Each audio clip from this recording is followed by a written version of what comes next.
sa ibang bansa.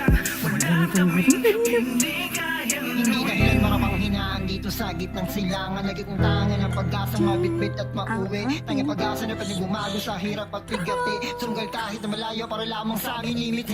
Ako ay nagpasyang lisanin ng sarili kong bayan para sa inyong kinabukasan upang hindi na maranasan hirap ng kapalaran sa bayan kong sinilangan. Hangad ko lang naman baguhin ang kinabukasan. Simulan natin sa patagisan dito sa gitnang silangan. Ako yung tipo ng rapper na isa din sa nakipagsabayan. Dito migil na di ko maabot na kamit. Kahit na trabaho dito boy ka palit. Kahit na sinasabi nila yung mga bagay na di ko magagawa pa dito muli. Tigil na hindi ko maabot mga pangarap sa akin. Kala ko paggagamot at para sa mahal sa buhay ang aking pinag